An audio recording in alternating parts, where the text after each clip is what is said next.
अस्सलाम वालेकुम, my name is engineer Mohammed Uzair. तो आज जो हमने टॉपिक पढ़ना है फिजिक्स का वो है सिंपल पेंडुलम। तो सिंपल पेंडुलम में ये भी एक सिंपल हार्मोनिक मोशन की एक एग्जांपल है कि सिंपल पेंडुलम किस तरह वर्क करता है। आपको पहले बताया था कि जब भी हमारी बॉडी है एक्सट्रीम पोजीशन पे जाएगी तो उसकी रिस्टोरिंग फोर्स क्या होगी, मैक्सिमम होगी, जबकि उसकी वेलोसिटी है, स्पीड है, वो क्या हो जाएगी, जीरो हो जाएगी, क्योंकि वहां पे जाके रुकती है। अब यहाँ पे एक मैश बॉब, जिसे कहते हैं एक बॉब है, उसका कुछ मैश है, वो लटकाया आपने एक स्ट्रिंग के जरिए से। इसके ऊपर जो वेट है, जो इस बॉब का वेट है और जो इस पे टेंशन प्रोड्यूस हो रही है, ये दोनों क्या है, ऑपोजिट है। कि वेट नीचे लग रहा है और जो स्ट्रिंग की टेंशन है वो ऊपर है, अपवर्ड है। तो यहाँ पे रिजल्टेंट क्या होगा, जीरो होगा, क्योंकि टेंशन है वो वेट के बराबर है और दोनों ऑपोजिट डायरेक्शन में है। तो ऑपोजिट डायरेक्शन में होने की वजह से जब इनको हम ऐड करेंगे तो क्या आएगा, यानी कि mg हमारे पास क्या है, वेट है, किसके बराबर है, इसके टेंशन के। तो ये क्या, दोनों ऑपोजिट डायरेक्शन में है। तो इनको जब सम करेंगे तो mg minus T is equal to zero. क्योंकि ये दोनों बराबर है तो लिहाजा ये जो हमारे वैल्यू किसके बराबर होगी, जीरो के बराबर होगी जब इन दोनों को हम ऐड करेंगे। यानी कि mg में किसके बराबर है, टी के बराबर है। तो mg की जगह मैं टेंशन लिख रहा हूँ, tension minus tension is equal to zero. लिहाजा ये यहाँ पे हमारे पास स्ट्रिंग पे अब कोई भी नहीं है, समझ ले सिर्फ एक वेट है। अब जब इसको हम एक्सट्रीम पोजीशन पे लेके जाते हैं, यानी कि ए पॉइंट पे लेके जाते हैं, और ये पॉइंट है बी, मैं पॉइंट ए के पास लेकर गया, लेकिन यहाँ पे नेट फोर्स यहाँ पे तो जीरो थी, लेकिन यहाँ पे नेट फोर्स जीरो नहीं है। जब हम यहाँ से छोड़ेंगे तो बॉडी मीन पोजीशन की तरफ मूव करेगी। वो किसकी वजह से करेगी, वो इस वजह से करेगी क्योंकि यहाँ पे जो वेट है उसके दो कंपोनेंट्स हो जाएंगे। एक कंपोनेंट वो होगा जो टेंशन के ऑपोजिट होगा, यानी कि यहाँ पे टेंशन इस तरफ है, तो यहाँ पे एक कंपोनेंट वेट का इस तरफ होगा और एक कंपोनेंट वेट का उसकी मेन पोजीशन की तरफ होगा। अब वो कंपोनेंट कैसे हम देखेंगे, यहाँ मैंने डायग्राम के जरिए से बताया कि ये आपकी टेंशन थी जो पॉइंट ए है, यानी कि ये मेन पॉइंट है हमारा ओ, ये मेन पॉइंट ओ है, ये हमारी पॉइंट ए है। जब हम इसको यहाँ पे लेके जाएंगे तो यहाँ पे वेट के दो कंपोनेंट्स हो जाएंगे, क्योंकि यहाँ पे की कुछ एंगल पे है, ठीक है। तो एक कंपोनेंट जो होगा वो होगा mg cos थीटा, जो कि स्ट्रिंग की टेंशन जो है उसके ऑपोजिट होगा। इसकी डायरेक्शन क्या है, नीचे, और इसकी ऊपर। लिहाजा ये दोनों तो नेट फोर्स इन दोनों की जीरो होगी। एक कंपोनेंट रह गया वेट का, वो क्या है, mg sin थीटा। अब इसकी डायरेक्शन किस तरफ है, इसकी डायरेक्शन मीन पोजीशन की तरफ है। तो रिस्टोरिंग फोर्स यहाँ पे ये है mg sin थीटा, इसकी वजह से ये मीन पोजीशन की तरफ मूव करेगा और मीन पोजीशन पे रुकने की बजाय ये आगे बी पोजीशन पे चला जाएगा। जब बी पोजीशन पे जाएगा तो जब यहां से ये इस तरफ जाएगा तो यहाँ पे क्या चीज मैक्सिमम होगी, आपको लास्ट लेक्चर में बताया था, यहाँ पे वेलोसिटी मैक्सिमम होगी लेकिन रिस्टोरिंग फोर्स जीरो होगी, क्योंकि रिस्टोरिंग फोर्स का फार्मूला क्या है, माइनस के ऑफ एक्स। जब हमारा एक्स यहां से लेके यहां तक एक्स है, ये जब हमारा ये x जीरो हो जाएगा, यानी कि यहां से x बढ़ना शुरू हुआ, जब वापस आया तो यहाँ पे x जीरो हो गया। जब x जीरो होगा तो हमारी फोर्स क्या हो जाएगी, जीरो हो जाएगी। तो ये चीज आपको बतानी थी कि रिस्टोरिंग फोर्स जब यहां से आएगा इस तरफ तो रिस्टोरिंग फोर्स जीरो हो जाएगी और वेलोसिटी मैक्सिमम होगी, यानी कि स्पीड। जब यहां मेन पोजीशन से जब एक्सट्रीम पोजीशन की तरफ जाएंगे तो तब क्या होगा कि हमारी जो रिस्टोरिंग फोर्स है वो इंक्रीज होना शुरू हो जाएगी, इंक्रीज यानी कि स्टोर होना शुरू हो जाएगी, यहां जाके मैक्सिमम स्टोर होगी, और वो मैक्सिमम जो स्टोर फोर्स है वो इसको वापस लेकर आएगी। और इसी तरह यहां पे क्या थी, वेलोसिटी यानी कि इसकी स्पीड, इस बॉब की स्पीड यहां पे आके मैक्सिमम थी, जब यहां से ऊपर जाना शुरू हुई तो इसकी वेलोसिटी डिक्रीज होना शुरू होगी। यानी कि मेन पोजीशन से हम एक्सट्रीम की तरफ जाएं तो हमारी वेलोसिटी क्या होती है, वो डिक्रीज होती है, और रिस्टोरिंग फोर्स क्या होती है, वो इंक्रीज होती है। इसी तरह अगर हम एक्सट्रीम पोजीशन से हम मेन पोजीशन की तरफ जाएं तब क्या होगा हमारा, तब हमारी वेलोसिटी जो है यानी कि स्पीड वो इंक्रीज होगी, इंक्रीज होना शुरू हो जाएगी, यानी कि यहाँ से जब हम नीचे की तरफ जाएंगे, और हमारी जो रिस्टोरिंग फोर्स है वो डिक्रीज होना शुरू हो जाएगी, और जब मीन पोजीशन में पहुंचेगी तो क्या हो जाएगी, जीरो हो जाएगी। तो ये मैंने आपको बता दिया उसकी स्पीड के बारे में और रिस्टोरिंग फोर्स के बारे में। अब बात रहती है कि यहाँ पे एम जी साइन थीटा और एम जी कोस थीटा कैसे आया। ये एक एंगल पे था, यानी कि पोजीशन ये ए है, ये मीन पोजीशन है यहाँ पे, यानी कि मीन पोजीशन, और ये हमारी क्या है, एक्सट्रीम पोजीशन ए है। जब यहां से वो इतना मूव हुआ है, यहां से इतना गया, ये थीटा मूव किया उसने, यानी कि यहां से लेके यहां तक डिस्प्लेसमेंट कितना है, थीटा है, इतना थीटा उसने मूव किया। तो मैंने नीचे ट्रायंगल एक बना दी। आपने ट्रायंगल में पढ़े होंगे sine theta, cos theta, tan theta. तो हमने अब ये कंपोनेंट ये फाइंड करना है पहले। ये अब देखें कि ये परपेंडिकुलर है, ये बेस है, ये हाइपोटेन्यूज है। तो हमारे पास बेस फाइंड करनी है, तो cos of theta is equal to base over hypotenuse, base over hypotenuse. Hypotenuse ये किसके बराबर है, cos ऑफ थीटा, और ये हमारा किसके, ये h के बराबर है। ये यहाँ पर क्या था, स्ट्रेट, ये स्ट्रेट किसके बराबर है, टेंशन के, और t किसके बराबर है, वेट के, यानी कि ये दोनों आपस में क्या थे, इक्वल थे। तो मैंने इसके यहाँ पे क्या लिख दिया, एम जी, और ये क्या है, बेस।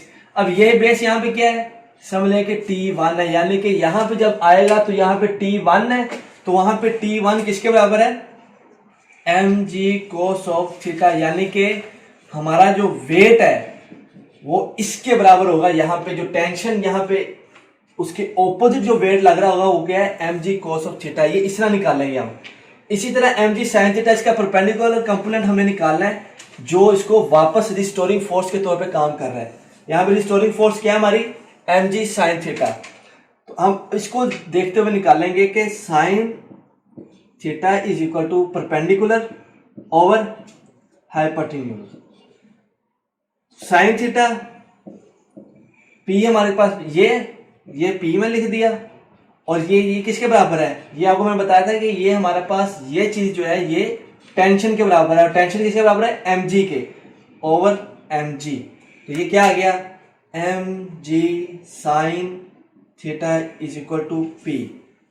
तो ये हमारे पास क्या है, रिस्टोरिंग फोर्स है। ये मैंने पी की वैल्यू फाइंड कर ली, यहाँ पे मैं लिखूंगा एम जी साइन थीटा, और बेस की वैल्यू क्या है, M G cos of theta.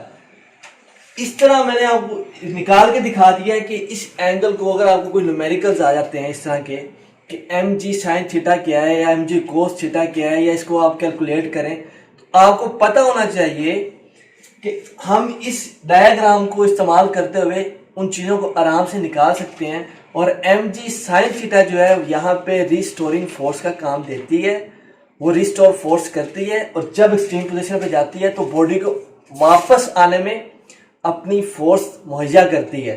तो रिस्टोरिंग फोर्स यहाँ पे वेट का क्या है, पार्ट, कौन सा पार्ट है, एम जी साइन थीटा।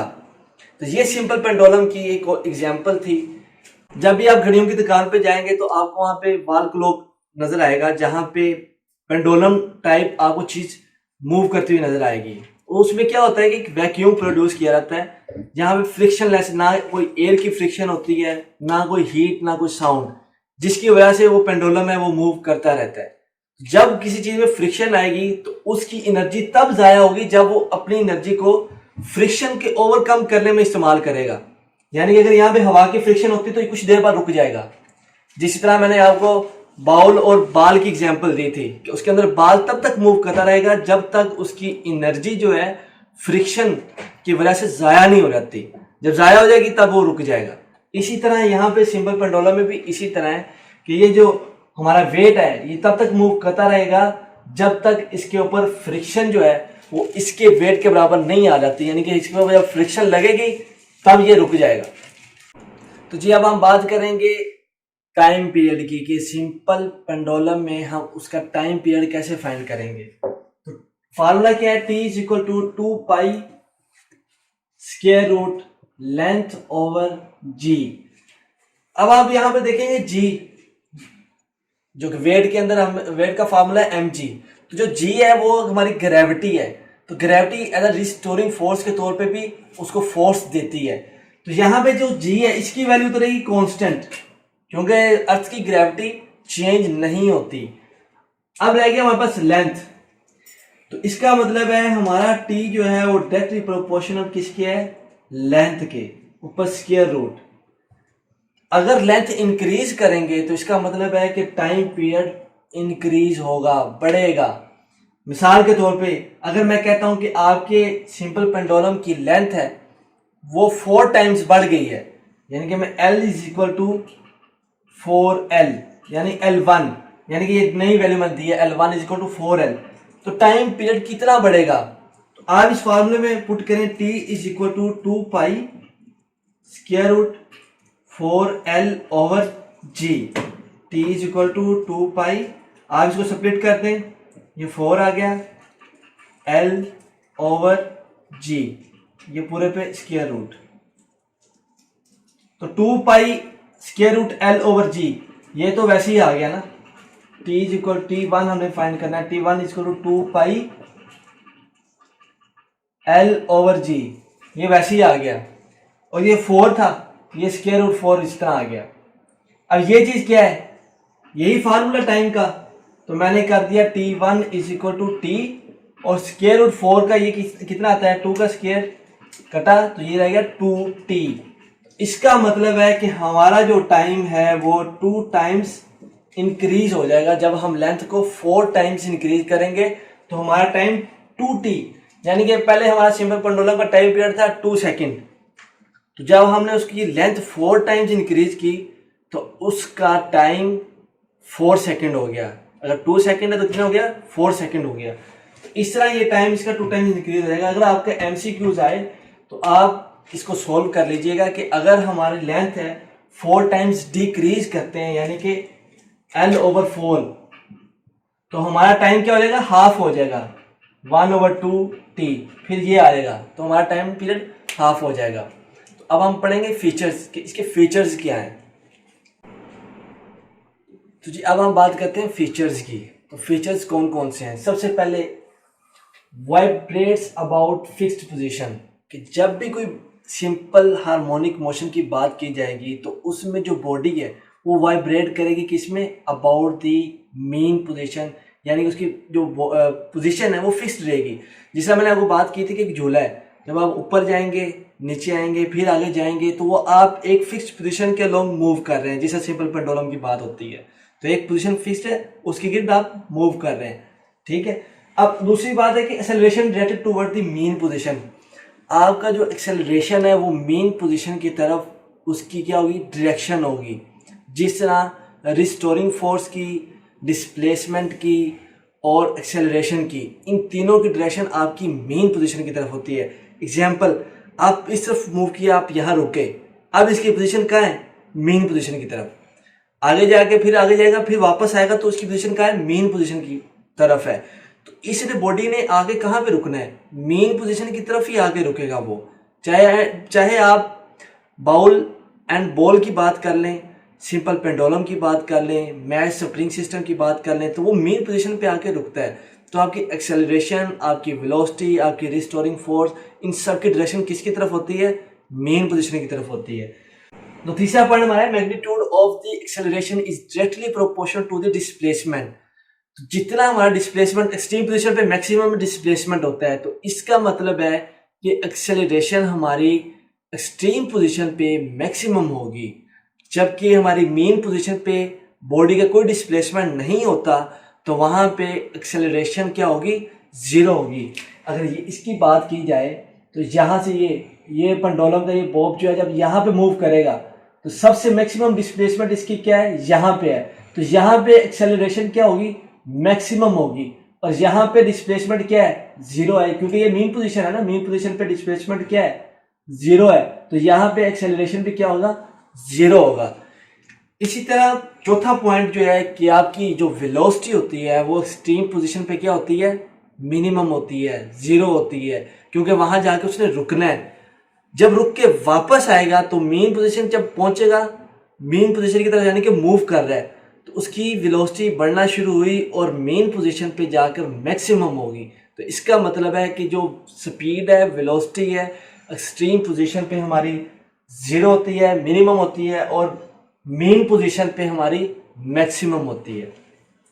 तो अब बात हम करते हैं टर्म्स की। तो सबसे पहले है वाइब्रेशन। अब वाइब्रेशन, अगर ये बॉडी हमारी मेन पोजीशन, यानी कि हम कहते हैं ये पोजीशन ओ है, अगर बॉडी अप जाए, डाउन, फिर अप, तो ये इसकी क्या हुई, वन वाइब्रेशन होगी, यानी कि वन ट्रिप इसका मुकम्मल हो गया। ऊपर गया, नीचे, फिर ऊपर, यानी कि उसी पोजीशन पे आ गया। तो ये क्या हो गया, वन वाइब्रेशन इसकी मुकम्मल हो गई। ये और मेन पोजीशन इसकी क्या होगी, ये इसकी मेन पोजीशन होगी, जिसके ऊपर और नीचे, जिसके रेफरेंस से ये ऊपर नीचे जा रहा है। दूसरी हमारे पास आता है टाइम पीरियड। जितना टाइम इसने लिया, यहाँ से ऊपर, फिर वापस, फिर नीचे, फिर ऊपर, तो जितना इसने ये टाइम लिया ना, इसको हम कहेंगे टाइम पीरियड। थर्ड थिंग आ गई फ्रीक्वेंसी। तो जितनी वाइब्रेशंस और साइकिल्स, ऊपर नीचे फिर ऊपर, तो ये एक वाइब्रेशन है। जितनी वाइब्रेशन ये एक सेकंड में करेगा ना, उसको हम फ्रीक्वेंसी कहेंगे। टाइम का यूनिट तो आपको पता है, सेकंड होता है, और फ्रीक्वेंसी का यूनिट क्या होता है, हर्ट्ज होता है। और अब बात करते हैं एम्पलीट्यूड की। एम्पलीट्यूड क्या होता है कि amplitude maximum distance on either side. तो ईदर साइड क्या है, यानी कि ये पेंडुलम, आपका ये पेंडुलम है, इसकी मैक्सिमम पोजीशन अगर ये है, तो इसका मतलब है यहाँ पे एम्पलीट्यूड इसका यहाँ से लेके यहाँ तक है, जो इसका मैक्सिमम डिस्टेंस है on either side of the pendulum, यानी कि मेन पोजीशन के on the either side of the main position. अगर आप इधर मूव करते हैं, तो ये इसकी मैक्सिमम क्या है, एम्पलीट्यूड है। मैक्सिमम डिस्प्लेसमेंट को क्या कहेंगे हम, एम्पलीट्यूड कहेंगे, जो इधर साइड पे होगा। तो ये जी हमारा आज का टॉपिक था, सिंपल पेंडुलम। अगर आपको इसमें कोई क्यूरी हो तो आप कमेंट्स में पूछ सकते हैं।